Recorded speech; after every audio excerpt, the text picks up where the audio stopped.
Hola comunidad, les doy la bienvenida a un nuevo episodio del video podcast La Suma de Designops. El día de hoy tengo como invitada a Agustina Di Clemente desde España, pero bueno, ella es argentina. Ella es UX Research Ops Specialist en Travel Perk. Hace unos meses grabé con Julián de la Matía un episodio introductorio sobre Research Ops y bueno, de hecho él me referenció con Agustina, con quien entré en contacto hace un tiempo. Hemos luchado mucho para grabar este episodio, realmente entre una cosa y otra lo hemos pospuesto creo que más de un mes. Y bueno, hoy tengo ya la oportunidad de ahondar un poco más sobre la práctica, que como han escuchado es primo de Design Ops y bueno, es un tema de bastante interés en Latinoamérica. Sobre todo también hemos estado viendo ya otros primos, hace poquito publicamos el de Content Ops, ahondando también más episodios sobre sistemas de diseño, así que me parece necesario también seguir hablando sobre Research Ops. Entonces, antes de empezar, cuéntanos un poquito sobre ti, Agustín. Gracias, Alex, por la introducción y por la invitación y por la paciencia. Un placer estar acá. Bueno, un poquito contándote de mí. Como comentaste, yo soy de Buenos Aires, Argentina. Estoy hace 4 años aquí ya viviendo en Barcelona, en España, y trabajando en TravelPerk. Mi formación original es curiosa porque soy contadora, o sea, me fui para el lado de los números y bueno, después de viajar durante mucho tiempo, finalmente aterricé aquí en Barcelona en TravelPerk y empecé como agente de viajes en la parte de Customer Care atendiendo a los clientes. Y fue muy interesante la transición mía hacia Research Ops porque, bueno, en verdad luego de la pandemia empezaron a abrir posiciones internas y esta fue una de las que abrieron de Research Ops y no tenía ni idea ni que era Research, ni que era Ops, ni que era Design, o sea, no tenía ni idea en dónde me estaba metiendo en un mundo, pero me acuerdo haber leído la descripción del puesto de trabajo y dije, esto es perfecto para mí porque había estado en contacto con los clientes, con la Sí, plataforma. exacto. Soy una apasionada del feedback, del customer feedback y de los clientes y de todas las opiniones y comentarios que nos dan, así fue como un match, ¿no? Digamos, así que bueno, apliqué a la posición interna y hace 2 años, poquito más de 2 años que estoy en el equipo dentro de design, del equipo de diseño en research, con la parte de investigación, bueno, con varios researchers, pero yo particularmente llevando toda la parte de ops, que es la parte operativa, digamos, ¿no? Cuando preguntan qué es Research Ops, siempre me gusta decir que nosotros como que nos encargamos de la parte más operativa que tiene que ver con establecer los procesos, definir las herramientas que vamos a utilizar, las personas que van a participar dentro de la investigación, si son gente que es más específica o quizás son diseñadores u otro tipo de personas llevando adelante las investigaciones. Y en verdad, cualquier tipo de estrategia que tengamos que tomar para ir creando un sistema que la investigación sea posible y que pueda crecer a largo plazo dentro de la empresa, ¿no? Entonces, yo digo que hago Genial. como la parte, el behind the scenes, que es, bueno, Sí, apasionadísima con este, creo que va mucho también con mi personalidad, así que, bueno, disfruto mucho de lo que hago. Me encanta, la verdad. genial. Sí, bueno, has comentado un par de cosas que me parecen curiosas. Una es lo que has estudiado, que es contabilidad, y que algo que me preguntan mucho es como que qué background o qué tengo que estudiar para terminar en este mundo del Ops, y realmente siempre les digo, las carreras son totalmente diversas y no es una regla de, ok, tú vas a estudiar diseño o administración y vas a poder optar por esta posición, cuando en realidad es muy rico como todo este background que estamos teniendo de todas las personas que estamos haciendo ops y que nos complementamos entre todos, ¿no? Porque bueno, me imagino que al final saber de números te sirve un poquito en lo que estás haciendo. Y también el tema de que me dices de que has sido como agente de venta y como mencionas es muy bonito haber formado parte también de esta parte del journey, como de la experiencia del consumidor, bueno, de los clientes, que te da una visibilidad que tal vez otras personas no la tienen, ¿no? No, y en ese sentido absolutamente, y cuando uno pregunta, a mí también me ha preguntado, ¿no? Como qué necesitas estudiar o qué herramientas, y es muy complicado establecer un perfil. Creo que no hay un solo perfil válido o una sola, ¿no? Como línea de carrera, al menos en lo que es Research Ops. Ya te digo, yo soy apasionada de los números, me han servido, me sirve, pero tampoco mi formación de contable es algo básico. Creo que va mucho con la curiosidad y cómo uno empieza a descubrir la parte operativa o la parte de Ops, lo que tiene de rico o lo que a mí más me atrae es esta parte de establecer los procesos y las estrategias y estar como constantemente en, bueno, ¿cómo podemos mejorar esto y esto, no? Entonces, creo que va un poco con ser uno mismo, una persona curiosa, ¿no? Y meterse a investigar. Yo lo que intento siempre hablar bueno, cuando me preguntan esto es, y algo que estoy poniendo mucho en práctica, es hacer networking también, ¿no? Hablar con otros ops y preguntar, bueno, a ver, la teoría está buenísima y uno puede leer un montón de blogs y, ¿no? y podcasts y aprender de qué se trata Research Ops en particular, pero al final luego cada uno tiene su forma de trabajar y creo que es súper, súper enriquecedor para el puesto hablar con otros Ops, otros colegas y decir, bueno, a ver, ¿cómo es tu día a día? ¿Qué plataformas usas, ¿no? ¿Cómo herramientas? ¿Cómo resuelves esto? Y al final es un poco el ir y volver. Y lo que mencionabas, el hecho de haber entrado en Customer Care, yo creo que fue para mí fundamental y es algo que estoy súper agradecida. No solo, digamos, también me siento muy afortunada de haber tenido la posibilidad de hacer un movimiento interno en la compañía, que es difícil también. Me preguntan todos, bueno, ¿cómo empiezo a hacer Research Ops? Porque tampoco es que uno va haciendo carrera. Entonces, en ese sentido, me siento un poquito afortunada de haber tenido esta posibilidad. Pero creo que el hecho de haber venido a Customer Care me dio dos cosas muy importantes. Una es el conocimiento de la plataforma de principio a fin, ¿no? De saber todos los trucos y los escondites y saber cómo se mejora, porque uno al tener que darle soluciones al cliente, tiene que saber cómo va la plataforma. Y por otro lado, lo más interesante, y creo que es lo que más ha venido como a traer en beneficio al rol, es entender cómo se comportan los usuarios en la plataforma. Porque uno puede saber, digamos, de la parte pura y dura de cómo se maneja y cómo se toca, pero luego cómo se comportan, que al final quizás no coincide con lo que uno planea y diseña, ¿no? Ustedes, bueno, lo tienen súper claro eso. Entonces, al entender también, bueno, a ver, nuestros clientes son estos, pero al final pueden ir teniendo distintos comportamientos en la plataforma, es algo que yo lo tomé como propio y creo que es el mayor aporte también que he traído, no solo al rol de Research Ops, sino también al grupo, porque trabajamos muy codo a codo y muy en conjunto, bueno, con los diseñadores y product managers, que a veces como ellos trabajan en su partecita, ¿no? de una plataforma, quizás se pierden como esta visión mucho más global e integrada de, si toco aquí, voy a hacer lío ahí.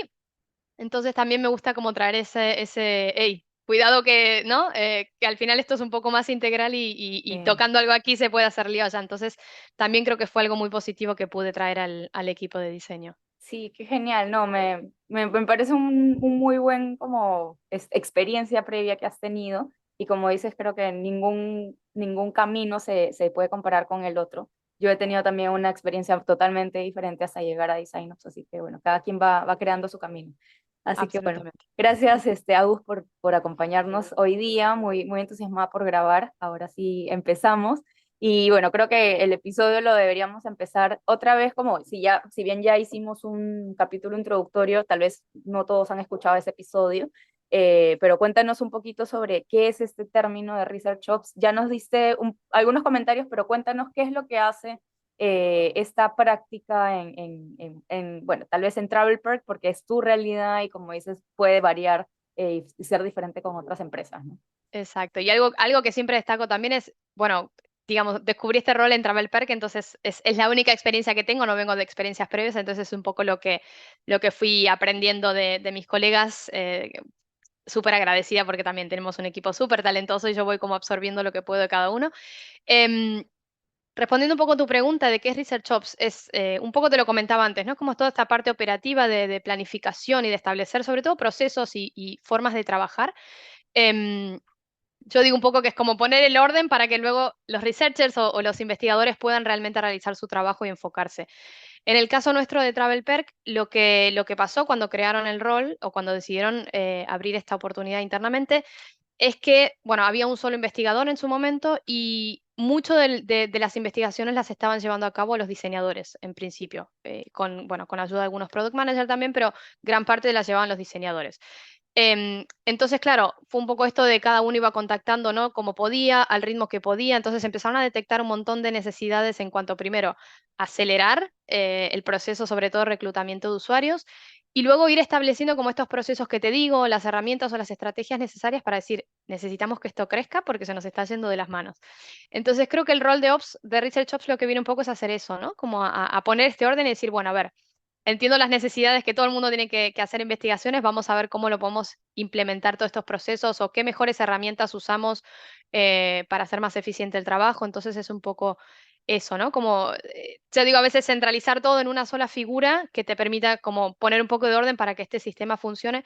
Y sobre todo algo que destaco mucho y que quizás me vas a escuchar repetirlo varias veces durante la charla hoy, em, escalar un proceso, ¿no? Porque a veces cuando uno empieza a pensar estos procesos o decir, bueno, vamos a empezar a hacer research o vamos a empezar a hacer investigaciones en la compañía, empieza de a poquito. Y todo va más o menos manejándose, el equipo es pequeño, entonces por ahora vamos tranquilos. en el momento en el que se empiezan a hacer más investigaciones y el equipo también crece, todo eso se va un poco de mano. Entonces es importante también que establecer un sistema que pueda crecer y que en el tiempo somos 20 personas más o 50 personas más o 10 veces más grande el equipo que siga funcionando de manera sustentable. Entonces creo que también es importante en ese sentido la figura del Ops para poder ir proyectando esto a largo plazo, ¿no?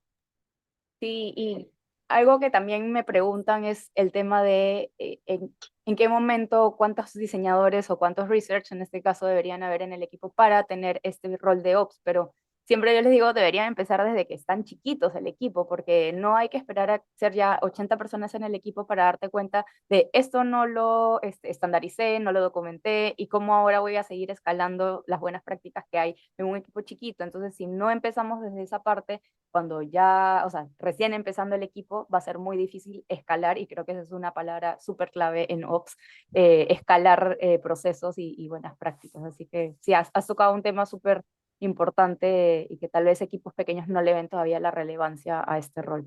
Sí, y coincido 100% con lo que decís. Creo que cuanto más pequeño es como el momento ideal para, primero, intentar como hacer un consenso también entre todos en que, bueno, qué es lo que necesitamos, que es un poco también el ejercicio que yo recomiendo, ¿no? Cuando se empieza, cuando entra un nuevo Ops en la casa, es decir, bueno, a ver, ¿qué tenemos de momento, ¿no? Como hacer una pequeña auditoría de qué es lo que se está haciendo, de qué manera, qué herramientas estamos utilizando, entender un poco cómo es la primer, ¿no? Una foto, tomar una foto del inicio, como la del antes y el después, pero hacer esa pequeña foto y ese ejercicio de decir, bueno, entendamos qué es lo que tenemos de momento, cuál es lo prioritario y lo que hay que atacar sí o sí mañana porque se nos está haciendo de mano, y luego con el tiempo ir ajustando y creciendo un poco con el resto de las, bueno, en este caso de los pilares, como les llamamos nosotros, que ocupan Ops, ¿no? El Research Ops, pero para mí es un placer, igual, incluso, ya te Sí. digo, es curioso porque nosotros en el equipo tuvimos, ahora estamos creciendo un poquito más de researchers, de investigadores, pero siempre fue uno y un investigador y yo, ¿no? En la parte de Ops, entonces sirviendo quizás a 20 diseñadores. Entonces una veces piensa, bueno, a ver, no tengo tantos investigadores, al final es donde más lo necesitas tener un Ops porque justamente los diseñadores y los product managers están haciendo sus cosas, entonces es importante que haya alguien que ponga como un poquito de ese orden y que pueda facilitar un montón el resto del trabajo, porque al final es lo que Claro. yo digo, cada uno tiene que ocuparse de sus cosas y el hecho de que haya un Ops que pueda facilitar y como acelerar todo eso, ¿no? Desde el reclutamiento, todas las conversaciones con los clientes y un montón de, De bueno, acuerdo. de temas que vamos a ir tocando luego, es importante que eso alguien lo lleve a cabo.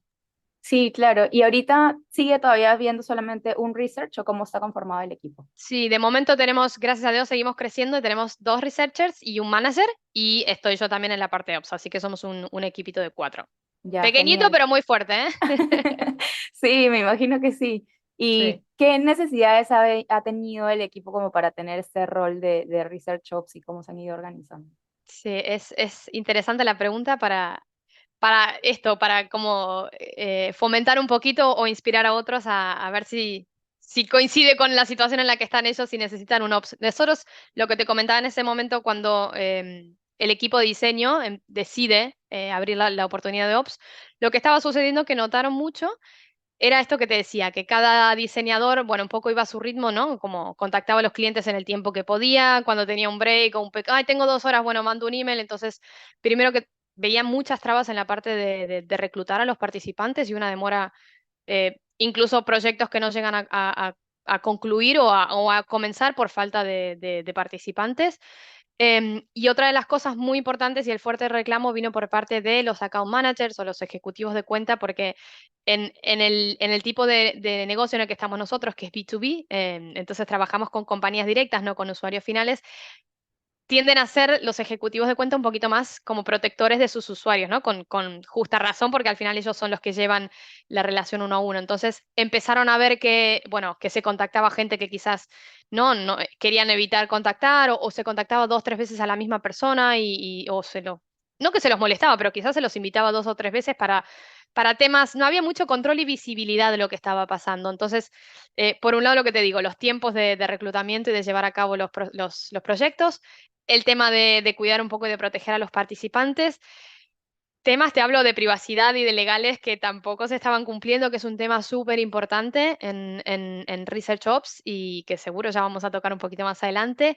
Las herramientas, bueno, un poco de todo y sobre todo luego lo que nos pasaba, que el conocimiento que se generaba en cada una de las investigaciones que salía como, ¿no? Los insights, eh, nadie sabía dónde estaban y un poco se los llevaba quien había hecho el proyecto. Entonces, al no compartirse también, empezaron a ver todo este sistema de cosas que dijeron, bueno, acá es necesario que venga alguien ya y que empiece a poner orden, ¿no? Y lo que te decía antes de tomar esta primera foto y hacer como una evaluación y entender qué es lo prioritario, en su momento, cuando yo me incorporo al equipo como Ops, imagínate, no tenía cero conocimiento de lo que estaba haciendo, así que yo también fui creciendo un poco a la par del rol.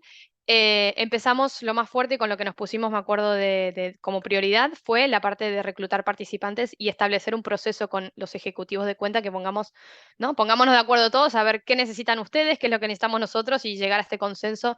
Y ahí están esos procesos con lo que hablábamos antes, ¿no? Como establecer estos entendimientos también bueno, empezar a ordenar un poco todo el resto de la práctica en sí de research. Así que creo que las necesidades son las que te mencionaba, ya te digo. Sí, El tema de los tiempos, porque un Research Ops dedicado 100%, ya te digo que acelera y reduce el tiempo.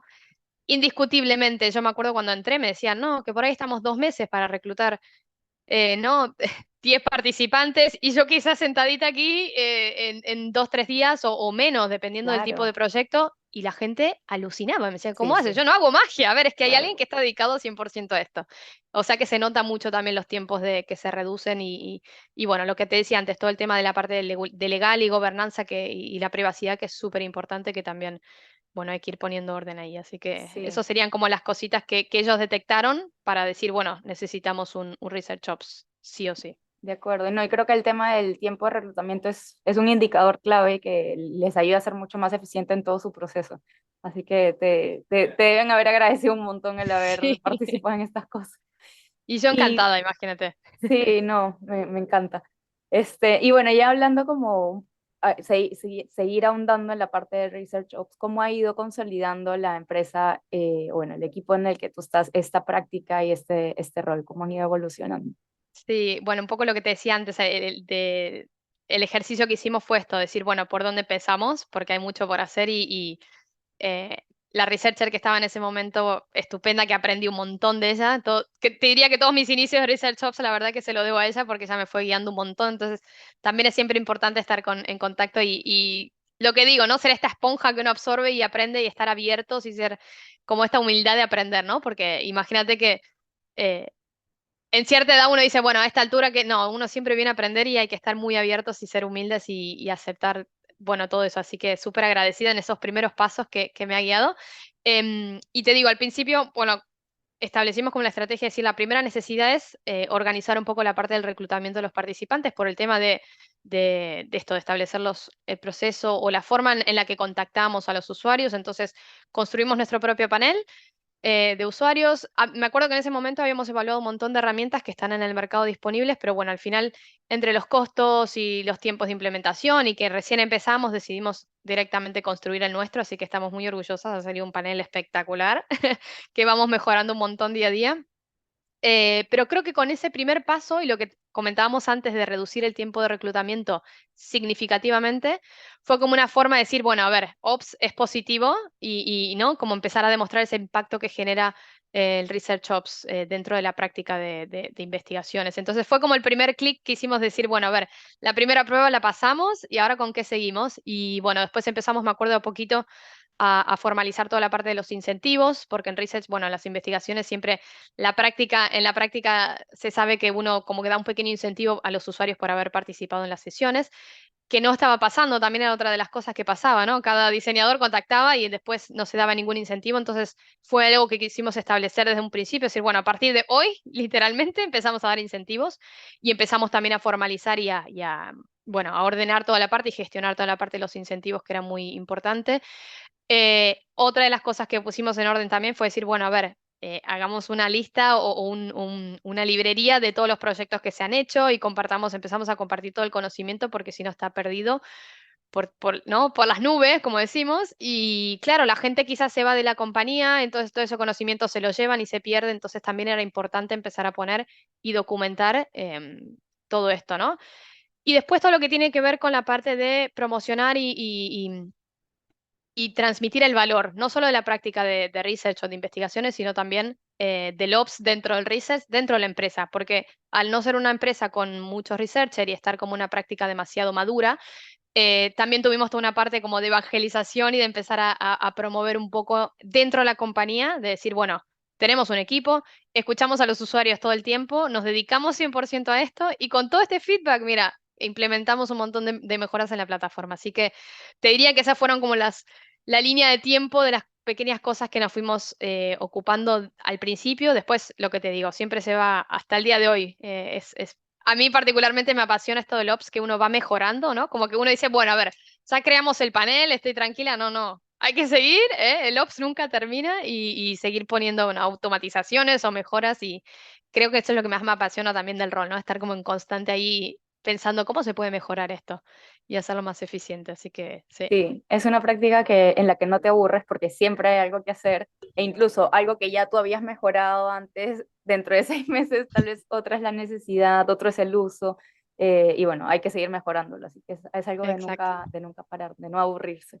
Exactamente, sí. Y comentas tú, bueno, en Travel Perk, que es una empresa B2B, ¿cómo ha sido esa experiencia reclutando a estos usuarios que son ya B2B, que es totalmente diferente a lo que otras empresas están acostumbradas? Exacto, sí. Es curioso porque ya te digo, no tengo forma de compararlo con quizás con un modelo de B2C, entonces toda mi experiencia es en B2B. Y lo que te decía antes, lo que tenemos que ser muy precavidos de principio en este tipo de modelo de negocios es eh, cómo nos, a- cómo llegamos hasta el usuario, ¿no? En términos de cómo nos comunicamos con él, porque es gente de negocios que por ahí quizás ni siquiera eligen usar en este caso Travel Perks, se los han dado en su empresa y la tienen que usar, entonces ya tenemos como una pequeña prueba de fuego ahí. Y además que tenemos un gran equipo de los ejecutivos de cuenta, los account managers, que son quienes al final manejan esta relación con las empresas. Entonces, tenemos que respetar mucho y trabajamos, ya te digo, codo a codo con el equipo, estamos siempre en contacto, intentamos, como yo digo, hacer buenas migas y tenerlos de nuestro lado porque son muy importantes al final para nosotros porque son los que nos ayudan también a estar en contacto con el usuario final. Y fue importante en su momento decir, bueno, sentarnos los dos equipos y decir, bueno, necesitamos establecer este proceso sí o sí. ¿Qué necesitan ustedes? ¿En qué necesitan tener visibilidad de lo que estamos haciendo nosotros? ¿Qué les interesa ver? ¿Qué no les interesa ver? Entonces, digamos, no perdemos tiempo en dar visibilidad en eso. Y bueno, establecimos un proceso muy lindo en el que vinimos trabajando, ya te digo, todos estos 2 años, de los cuales ahora empieza, bueno, a ver, ya nos acomodamos, esto funcionó y estoy como en el challenge ahora de decir, en el desafío bueno, lo tengo que escalar. Entonces, como que también em, probamos mucho todo este proceso durante los 2 años, no funcionó, pero bueno, ahora hay que mejorarlo y tocar algunas cositas, pero lo que te decía, creo que fue fundamental en su momento explicar el valor de qué importancia tiene el research y hacer investigaciones dentro de la compañía y la necesidad también que teníamos nosotros de contactar a los usuarios, de que esto no lo podíamos hacer de otra forma, no sé, en la compañía con compañeros, ¿no? Esto es necesario y sobre todo eso, como darle la importancia de que el usuario al final es importante para la mejora o para el desarrollo del producto en sí. Em, Curiosamente yo siempre les decía, le digo, porque ellos protegían, me acuerdo que siempre dicen, no, queremos proteger a los usuarios y si está enojado por un problema de la plataforma o lo que fuera, no queremos contactarlo. Y yo decía, no, por favor, que esos son los que más hablan, que los usuarios enojados son los que tienden a dar más feedback sobre el producto y son los que más se involucran en participar, así que también un poco como hacerles entender eso en forma incluso hasta de broma, ¿no? De que a veces me dicen, no, mira, no contactes a Juancito porque está súper... Y Juancito era el primero que ¿no? me reservaba una sesión para hablar con el equipo, porque son Muy los que más... rico, sí. Exacto, son los que más, mira, incluso hemos hecho proyectos particularmente con gente con detractores y gente que ha puesto, ¿no? Que lees el comentario de, uy, este no quiere la plataforma y se quiere ir a toda costa, y son los que más información y más opinión y más rica dan. Es estupendo. Así que también eso transforma en una experiencia positiva para el usuario, ¿no? Porque al final el usuario se siente que, hey, bueno, al final alguien del equipo de producto o alguien ¿no? de la empresa me está escuchando y Me se escucho, sí. sienten muy valorados y al final es una experiencia muy positiva. Sí, de acuerdo. Pero bueno, yo creo que el B2B es un poquito más difícil de reclutar por lo que te decía. Primero porque no son ellos quienes eligen usar el producto. Hay Ujú. muchos que están súper contentos y espero que así sea, pero bueno, hay muchos que también, digamos, tienen que usar la plataforma porque se las han dado a su empresa. Y después, otra de las cosas que hemos ido notando también Depende mucho del tipo de usuario que contactamos y para qué tipo de proyecto. Nosotros en TravelPer, por ejemplo, sin ahondar mucho, pero tenemos perfiles de usuario, ¿no? De alguien que viaja y reserva sus propios viajes. Tenemos otro tipo de usuario que puede ser, por ejemplo, el que toca, ¿no? Más de admin o el que toca todas las configuraciones de la plataforma, que quizás ni viaja ni reserva sus viajes. Y luego otro perfil completamente distinto que es un financiero, que quizás ni se involucra con la plataforma. Entonces, también encontramos esas dificultades, por decirlo de alguna forma, dependiendo de qué tipo de usuario dentro de la plataforma nos estamos como aproximando, queremos invitar, puede haber cierto tipo de particularidades. Entonces, bueno, son cosas que hemos, ¿no? Como aprendizajes que hemos ido identificando durante estos 2 años, entonces un poco ya previendo este comportamiento y cómo ellos también se comportan, bueno, no solamente en la plataforma, sino al momento de invitarlos a una investigación, también, bueno, podemos ir tomando distintas estrategias para mejorar, en este caso, bueno, el engagement o qué tan, ¿no? Tienen las ganas de Sí. participar, digamos. Sí, de acuerdo. No, muy interesante este tema de los perfiles porque definitivamente les tienes que hablar y, no sé, como negociarles o sacarles el tiempo de manera diferente. Digamos, con toda esta investigación que realizan y me imagino para sistematizar y luego escalar, que es lo que estábamos hablando, ¿qué herramientas han usado hasta ahora? ¿Qué les ha servido? Incluso, eh, ¿cuáles sí, cuáles no? Pros y contras de estas herramientas. ¿Cómo les ha ido con Sí, eso? te diría que muchas para mi gusto. Y creo que otro de los desafíos, te pasará, Alex, es intentar reducir la cantidad de herramientas que usamos. Ya te digo, es algo constante que lo tengo muy en mente bueno, te puedo nombrar, creo que a simple vista, para un proceso de research desde que comenzamos hasta que le decimos gracias al usuario por participar, tocamos como 12 herramientas distintas. Desde, por ejemplo, tenemos el panel que lo armamos completamente en Airtable, que es una herramienta súper intuitiva con un montón de Sí, automatizaciones, la amo. que nos va súper bien, que tiene sus cositas también, pero nos va súper bien. Luego usamos otra herramienta que se llama Customer.io, que es la que usa marketing para enviar los emails de marketing, que nos sumamos nosotros para enviar desde ahí las invitaciones. Calendly para agendar las sesiones. Luego, bueno, las sesiones las llevamos en Google Meets o en Zoom. Si enviamos algún cuestionario o algún test de usabilidad no moderado, lo usamos con Typeform o con Maze. Utilizamos Notion también a nivel compañía, entonces ahí en Notion tenemos toda la planificación de los proyectos, lo que es el research plan, y también compartimos los resultados por ahí. Luego tenemos Dovetail también con todos los videos y las transcripciones. Luego usamos mucho Miro también para, bueno, es una herramienta mucho más colaborativa para hacer toda la parte del análisis bueno, de todos los datos y toda la información que recopilamos en las sesiones. Google Docs y Google Slides para los reportes. Por eso te digo, si me pongo a nombrar, aquí estamos toda la tarde. Em, Dentro de los pros te diría, bueno, que son muchas, intentamos utilizar herramientas que ya la compañía tiene, por un lado, aprobadas y por otro lado, que ya el resto de los compañeros y del equipo sabe utilizarlas. Entonces, no tenemos que pasar por toda esa curva de aprendizaje de cómo utilizar la herramienta. Y los accesos por lo general también ya están gestionados por parte de la empresa, entonces no tenemos que estar nosotros pagando. Para nosotros decimos que tienen bajo costo de cierta forma porque no nos implica a nosotros pagar una membresía no, ni de Zoom, ni de Notion, porque ya a nivel compañía las tenemos. El mayor contra, te diría lo que te digo, es tener mucha cantidad de herramientas, de las cuales la mayoría no están sincronizadas entre sí. Entonces, es inevitable que se pierda información en el medio y que haya errores manuales en el medio también, es inevitable, lamentablemente. Y sobre todo, lo que decíamos antes al principio, la importancia de escalar.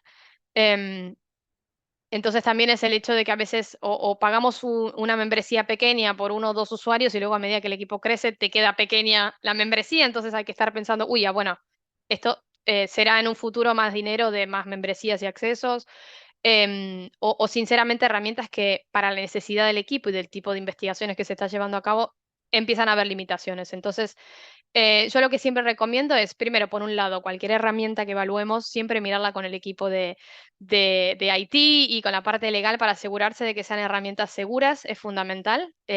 Toda la parte de legal y de privacidad está tocando todos los pilares de Research Ops, así que siempre tenemos que estar con ¿no? Con esa cosa en la cabeza de pensar, bueno, ¿es esto seguro? Porque nosotros estamos guardando información de nuestros usuarios, no solamente como te puedo decir, en un panel, ¿no? Información como puede ser nombre, apellido, email y compañía, sino también luego estamos grabando sesiones y estamos transcribiendo, ¿no? Hay un tema todo también de imagen que tenemos que tener bien gestionado y bien cuidado. Entonces, siempre recomiendo cuando empecemos a evaluar herramientas, mirarlo siempre de la mano del equipo de legal y de privacidad para asegurarnos que estamos cubiertos. E intentar eso, utilizar la menor cantidad de herramientas o lo que ya tenga establecido la compañía, primero para ahorrar dinerito por ese lado, intentar reducir el costo de todas las membresías que son caras cuando uno empieza a sumar herramientas, y que además el tema también del aprendizaje de cómo utilizar las herramientas, que sean herramientas intuitivas y que sean bastante fáciles de utilizar por cualquiera en el equipo, ¿no? Son cosas también que creo que hay que tener en cuenta. Sí, de acuerdo. Bueno, espero que hayan tomado nota de todas las herramientas que utilizas, que bueno, así digas que son muchas, tal vez justo esa es la herramienta que están buscando para lo que está necesitando el equipo de research que nos está escuchando. Y Sí. bueno, justo ahorita que mencionas el tema legal ya del uso de las herramientas, ¿qué tanto, o bueno, si es que ustedes en su proceso consideran también contratos legales en estas entrevistas que realizan y las pruebas con usuarios que realizan en tu equipo? Sí, absolutamente sí, un doble sí y muy importante. Le pondré ahí como varios signos de exclamación para cualquiera que esté tomando nota. Es muy importante. Lo que te decía antes, la parte de legal y privacidad creo que toca absolutamente todo el rol de Research Ops, y creo que no hay ni una partecita de Research Ops que no esté la parte de legal y privacidad muy involucrada. Nosotros hemos hecho un trabajo espectacular con nuestro equipo de legal. Hemos armado una política porque, bueno, sí, siempre se tiende a, ¿no? En la práctica tenemos esto de firmar todos los contratos o ay, no me sale la traducción ahora en español, pero bueno, lo de no, bueno, no comentar nada que se dice en la sesión, ¿no? Lo de confidencialidad, ajá. Confidencialidad, Sí, ahí estamos, no me salía la palabra, exacto. Entonces, bueno, vimos que era algo que perdíamos mucho tiempo y que tal vez quizás comenzabas la sesión y no estaba firmado, entonces intentamos sentarnos con legal y decir, bueno, a ver, ¿cómo podemos solucionar esto sin irnos del marco legal, estando cubiertos, pero intentando reducir la parte de la carga de trabajo, y no solamente de la carga de trabajo, sino también el archivo de toda esta documentación, que es, bueno, documentación que también uno tiene que estar pendiente de que en cierta cantidad de tiempo hay que eliminarla, bueno, hay un montón de cuestiones ahí. Y en este caso lo que hicimos fue, ya te digo, un trabajo espectacular de armar una política de privacidad que incluso la tenemos, bueno, visible en la página, en el portal de TravelPerk, que está disponible, que la incluimos en cada una de las invitaciones, y un pequeño como términos y condiciones que cada usuario simple, muy simple, es como que firma o tica como que acepta, ¿no? La famosa acepta los términos y condiciones, que en ese sentido nos cubrimos nosotros, como es lo mismo que ellos estuvieran firmando un consentimiento antes de comenzar. Entonces, lo que hemos logrado con esto es primero reducir un montón el tiempo, el ida y vuelta del email, ay, no firmó, sí firmó, ay, no sé, no, no, o que los investigadores pierdan tiempo también durante su sesión en firmar este acuerdo de confidencialidad. Y por otro lado, nosotros nos permite automatizar un montón de todas estas cosas, porque esto va todo automático en el momento que el usuario ya reserva su sesión con nosotros, ya está esto firmado. Entonces, lo recomiendo un montón, que se siente con el equipo de legal, hagan ahí, se un chocolatito, algo rico, y empiecen las conversaciones, porque esto reduce muchísimo el tiempo y lo hace mucho más eficiente.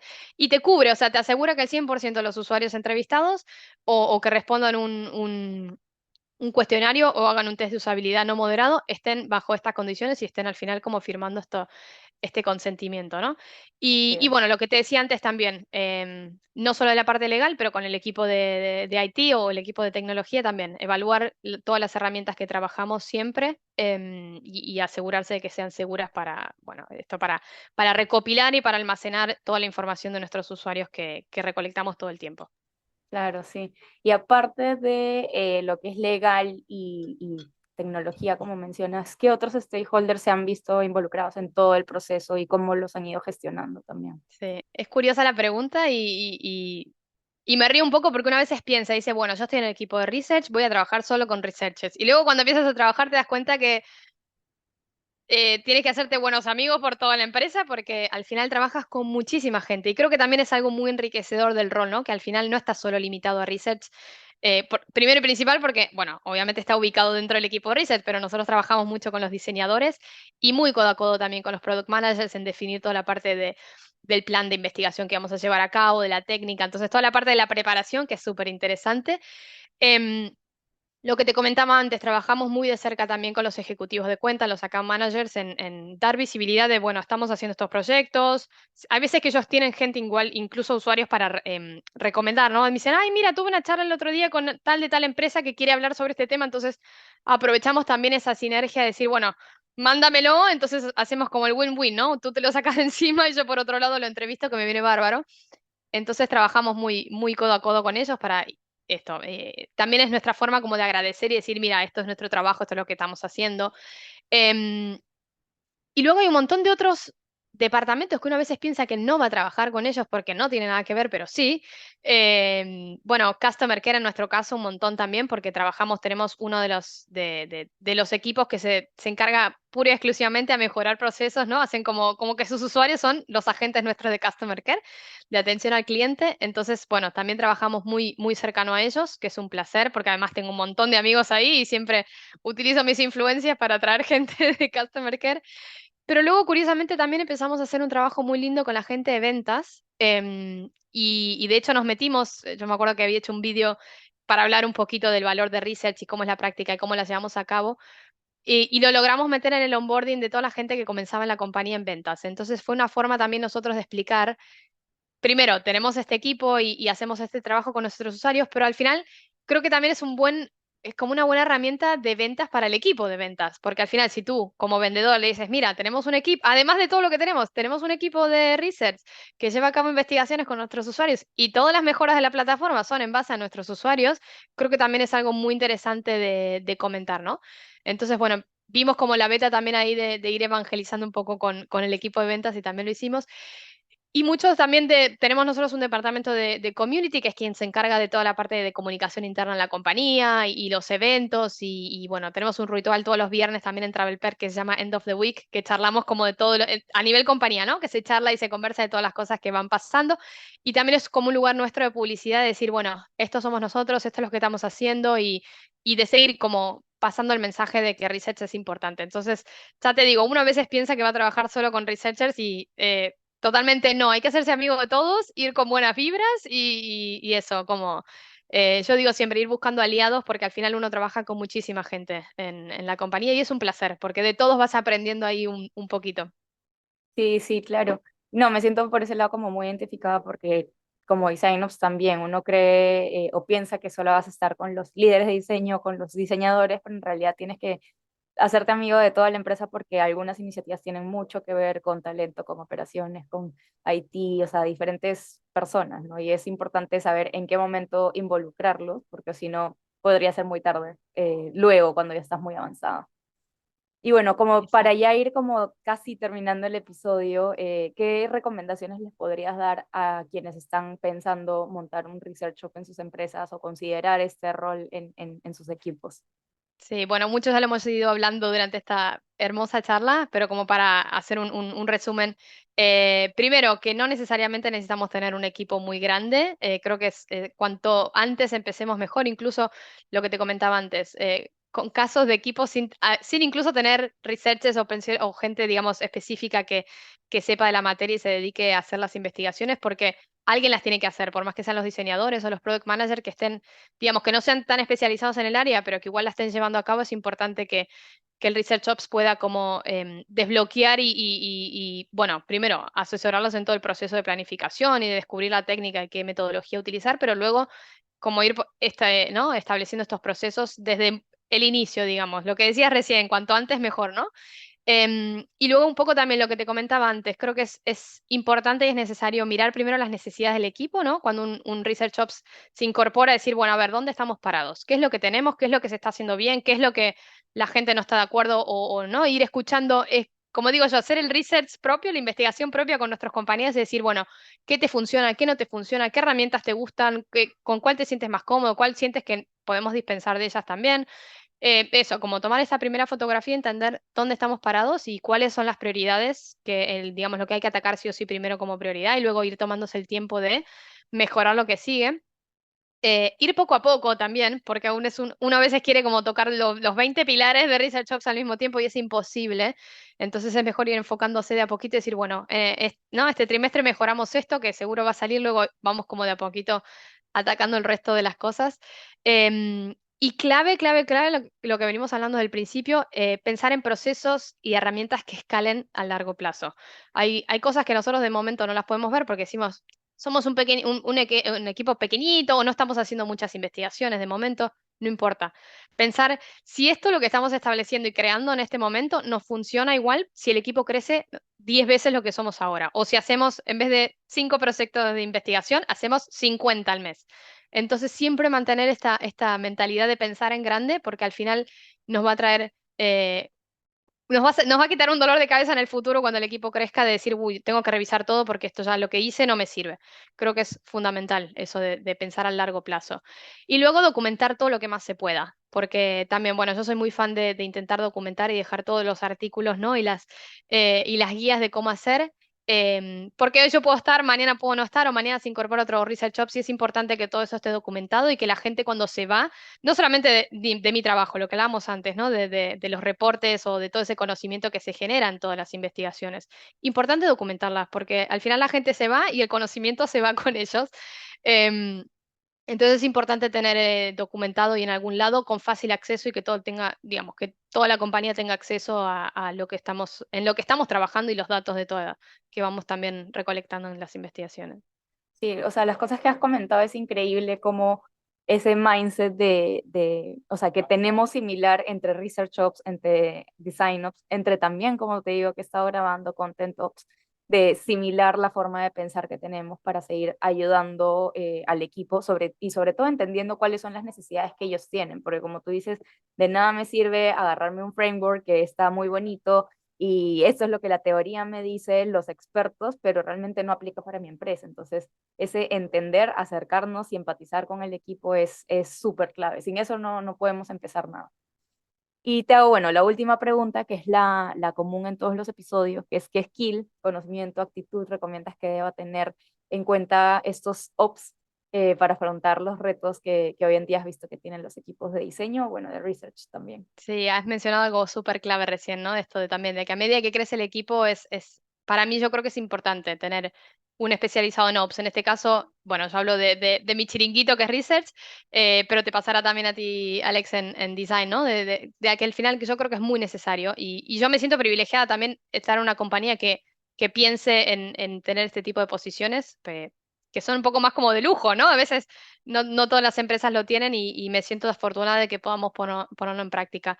Em, y creo que compartimos, bueno, nosotros trabajamos, no tenemos lamentablemente en TravelPerk un Design Ops específico, me encantaría, pero bueno, los diseñadores van haciendo como sus partecitas poco a poco, creo que fue lo que fue pasando previamente antes de tener un Research Ops, ¿no? Pero sí trabajamos, por ejemplo, mucho codo a codo con el equipo de Product Ops. Entonces, si bien cada uno tiene su especialidad, digamos, en lo que está trabajando en su materia, al final hay algo muy enriquecedor que es que compartimos, no sé, formas de trabajar o procesos o herramientas, que es algo muy enriquecedor también, o decir, no sé, descubrí esta nueva automatización, lo estás haciendo manual, no lo hagas manual, mira, nos sentamos un rato y intentamos automatizarlo. Creo que al final es entender un poco entre primos y hermanos dónde nos podemos ir apoyando. Y el hecho también de estandarizar procesos. Yo creo que intentar traer la mayor consistencia al trabajo que estamos haciendo y ser constantes y que salga lo más parecido posible entre nosotros y entender como que para mí la estandarización o establecer procesos es importante, sobre todo para la calidad del trabajo. Y algo muy importante, hay una fase que me encanta, y aquí saco mi título de contadora, que es de Peter Drucker, muy de administración, pero que dice que lo que no se puede medir no se puede controlar. Lo que no se puede controlar no se puede gestionar y lo que no se puede gestionar no se puede mejorar. Entonces creo que los ops venimos un poco a traer también ese, no solamente lo que hablábamos, ¿no? De documentar, de hacer los procesos, de estar atentos a la gobernanza, a la seguridad, las herramientas, toda la definición de Research Ops posible, pero que además un pilar muy fundamental, que creo que es esto, es entender, decir, bueno, vamos a medir lo que estamos haciendo y a partir de estas mediciones entendemos nosotros dónde podemos mejorar. Porque al final si uno no mide y no ve cómo estamos haciendo la performance, probablemente no detectemos dónde tenemos que implementar mejoras y qué es lo que tiene lugar todavía mejora. Entonces, yo creo que los ops lo que vienen a hacer también un poco es decir, bueno, nosotros tenemos el tiempo y el conocimiento y la información al final, porque al tenerlo todo centralizado en una persona o dos, en un equipo de ops, tienes acceso a esta información y tienes el tiempo para hacerlo. Entonces, creo que el hecho de que podamos traquear o medir lo que estamos creando nos da esta oportunidad de poder gestionarlo y de mejorarlo, que es fundamental. Y luego lo que te comentaba antes, documentar, creo que también es algo que compartimos entre los ops, el hecho de documentar, ir dejando todo esto como, ¿no? Ir ordenando la casita un poco y automatizar y mejorar, bueno, todo lo que se pueda. Yo soy muy fan de las automatizaciones, fanática, fanática, y creo bueno, que lo que se pueda reducir de trabajo manual, que reduce además errores y, bueno, un montón de tiempo y hace mucho más eficiente el trabajo, bienvenido sea. Así que eso serían con mis recomendaciones entre primos hermanos. Sí, no, me encanta. Aplica todo, como tú dices, tanto para research, para content o para design ops, muy necesario para seguir haciendo eficiencias en el equipo. Así que, Agus, gracias de verdad por compartirnos tanto en este episodio. Sé que te seguiremos viendo en la comunidad. Así que, bueno, ya cualquier adicional, igual te voy a dejar tu LinkedIn la descripción del video, porque seguramente querrán como profundizar en algunas cositas quienes nos están escuchando. Y bueno, seguiremos ahí ahondando mucho más en nuestro primo, en realidad, Research Hub, para ver de qué manera podemos ir colaborando y gestionando mejoras hacia todo el equipo. Así que gracias por Sí, acompañarnos. a ti un placer estar acá, de verdad un placer además hablar con nuestra comunidad hispanoparlante, que a mí me encanta. Hay mucho contenido en inglés, así que Sí, soy fan también de que bueno, nos brindes a los design ops y a los research ops también este espacio para poder hablar en nuestro idioma y compartir también con otros colegas. Súper abierta, de verdad, sí, a que cualquier persona que me quiera contactar para ir intercambiando ideas o formas de trabajar, soy muy fan, como te decía antes, ujú, creo que eso enriquece un montón el trabajo que hacemos sí, y la profesión como tal, ¿no? Creo que la disciplina de Research Ops al final no es solamente quedarse con lo que dice lo teórico, sino al final compartir desde la práctica las cosas que funcionan, las cosas que no, los errores que cometemos también y que puedan servirles a otros para no cometerlos. Creo así que es. eso es fundamental también. Así que gracias por este espacio, ha sido un placer enorme y espero que nos sigamos viendo. Sí, muchas gracias, Agus, y gracias también a los que nos han escuchado todo el episodio. Y bueno, ya nos vemos en 2 semanas. Adiós. Gracias por escucharnos. Si te gustó la conversación, no te olvides de suscribirte y compartir nuestro contenido. Nos vemos en el siguiente episodio del video podcast La Suma de Design Ops.